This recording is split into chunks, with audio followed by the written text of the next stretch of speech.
और भोपाल से खबर, जहां ओबीसी आरक्षण पर आज सुप्रीम कोर्ट में देखिए सुनवाई होनी है, जिस पर मंत्री कृष्णा गौर का बयान भी सामने आया। उन्होंने कहा कि हमारी सरकार मजबूती से पक्ष रखेगी।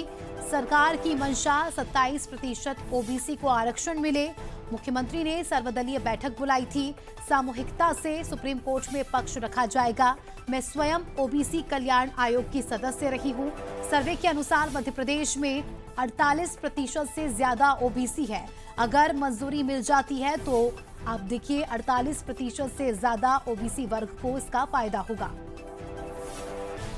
आपको याद होगा ओबीसी को लेकर जब एक समिति बनाई गई तो उसका जिम्मा भी कृष्णा गौर जी के पास था और एक पूरी रिपोर्ट भी सौंपी थी और आज ओबीसी पर सुप्रीम कोर्ट में सुनवाई भी हो रही है। मेरे साथ इस वक्त मध्य प्रदेश सरकार की मंत्री कृष्णा गौर जी, क्या उम्मीदें कर रहे हैं सुप्रीम कोर्ट से? क्योंकि ये तो हमने देखा कि आप लोग ने सभी को एक साथ बुलाने, एक मंच पर लाने का प्रयास भी किया, लेकिन आज से सुनवाई हो गई है ओबीसी को लेकर। देखिए, यह इस बात का प्रतीक है कि मध्य प्रदेश में भारतीय जनता पार्टी की सरकार हमारे मुख्यमंत्री डॉक्टर मोहन यादव जी के नेतृत्व में किस प्रकार से मध्य प्रदेश में निवासरत ओबीसी वर्ग को 27% आरक्षण दिए जाने के लिए संकल्पित होकर काम कर रही है।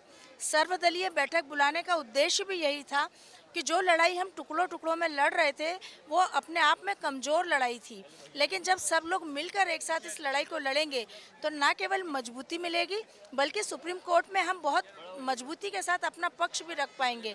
और इस दृष्टि से आने वाले समय में माननीय सुप्रीम कोर्ट का जब भी फैसला आएगा तो वो निश्चित रूप से सकारात्मक परिणाम लेकर आएगा।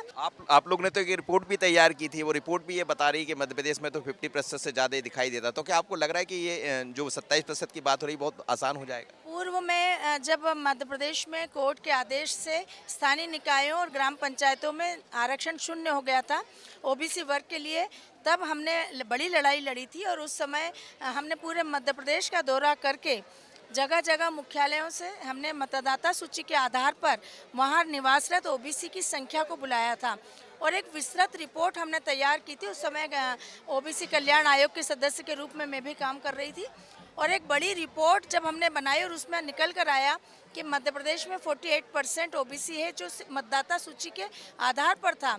आज यदि जनगणना के हिसाब से हम उनका आंकड़े की मान करने जाएंगे तो वो संख्या 50% से ऊपर हो जाएगी, क्योंकि हमारे पास जो संख्या आई थी वो मतदाता सूची के आधार पर आई थी।